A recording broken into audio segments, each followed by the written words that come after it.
കടമെടുപ്പ് പരിധിയിൽ കേന്ദ്ര നിലപാട് തള്ളി കേരളം.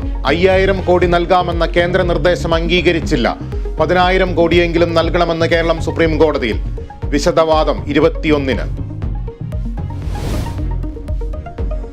പൗരത്വ ഭേദഗതി ബില്ലിനെതിരെ പ്രതിഷേധം ശക്തം. KPCCയുടെ നേതൃത്വത്തിൽ രാജ്ഭവന് മുന്നിൽ പ്രതിഷേധം.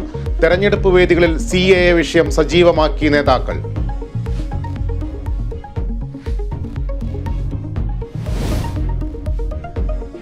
വന്യജീവി ആക്രമണം തടയാൻ നാളെ ഉന്നതതല യോഗം. മുഖ്യമന്ത്രിയുടെ അധ്യക്ഷതയിൽ ചേരുന്ന യോഗത്തിൽ വനം, റവന്യൂ മന്ത്രിമാർ പങ്കെടുക്കും.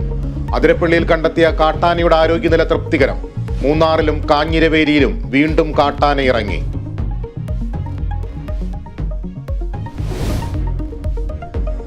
മൂവാറ്റുപുഴ ഇലാഹിയ കോളേജിലെ റാഗിംഗ് ആരോപണത്തിൽ കേസെടുത്ത് പോലീസ്. കണ്ടാലറിയാവുന്ന 4 പേർക്കെതിരെ കേസ്.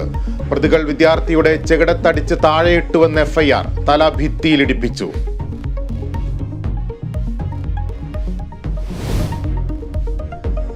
മലപ്പുറം പോലീസ് സ്റ്റേഷനിൽ മരിച്ച മൊയ്തീൻകുട്ടിയുടെ പോസ്റ്റ്മോർട്ടം റിപ്പോർട്ട് പുറത്ത്. മരണകാരണം ഹൃദയാഘാതം.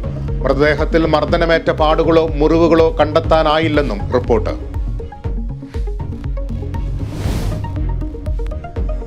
ISLൽ വിജയവഴിയിൽ തിരിച്ചെത്താൻ കേരള ബ്ലാസ്റ്റേഴ്സ് ഇന്നിറങ്ങും. എതിരാളികൾ മോഹൻ ബഗാൻ. മത്സരം വൈകിട്ട് കൊച്ചി ജവഹർലാൽ നെഹ്റു സ്റ്റേഡിയത്തിൽ.